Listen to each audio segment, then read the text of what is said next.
Stalinism and collectivization. What is Stalinism and collectivization? Stalin emerged as the leader of USSR after the demise of Lenin. He wanted to have a planned economy like the disaster of collectivization of agriculture. He wanted to reduce that. He believed that shortage was only due to small size of holdings. Due to the shortage of food grains, the decision was taken to cultivate collectively the farming. In 1928, party members toured the grain producing areas and supervising the enforced grains collection and raiding the kulaks. He believed that the rich, peasants and traders in the countryside are doing this. So he introduced firm emergency measures. Peasants refused to sell, strict actions were taken. Government fixed the prices. Peasants have to sell at the same price. Soviet Russia was facing an acute problem of grain supply. That's why government fixed the prices. Refused to sell by the peasants. Firm measures were taken by the government. The rich, peasants and the traders in the countryside resisted.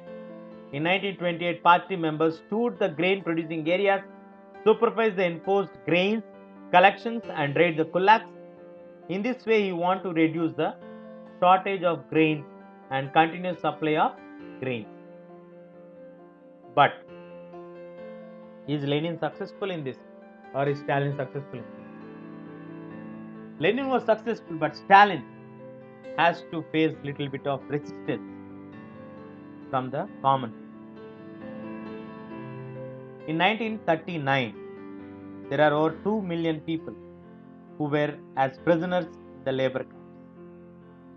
His sympathizers charged the critics with conspiracy against socialism. He eliminated the kulaks, the storehouses of the rich.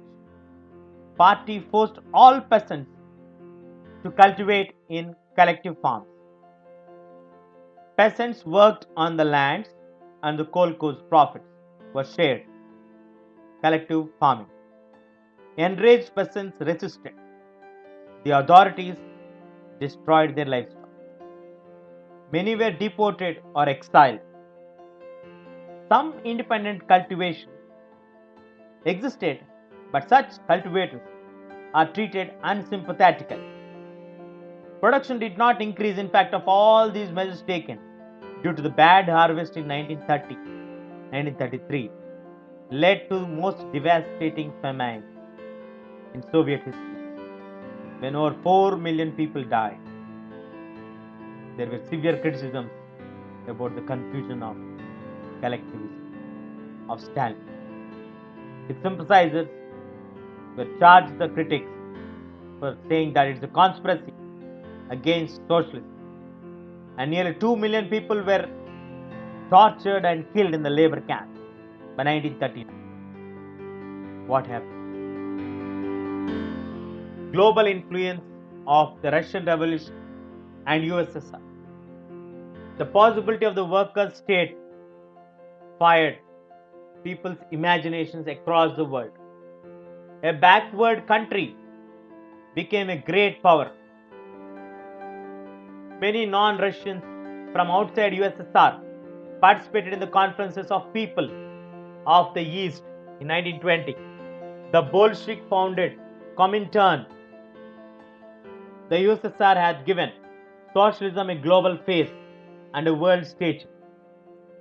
Industries and agriculture had developed, but it had denied the essential freedoms to its citizens and carried out its developmental projects through repressive policies. The international reputation of the USSR. The ideas of socialism were rethought. By 1950s, the style of government in the USSR was not in keeping with the ideas of Russian Revolution.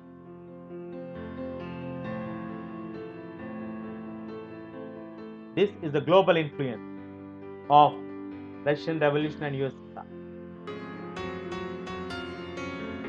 Thank you very much for watching Hamsika Academy. Please subscribe and support us. Please do comment below if you need anything. We'll try our level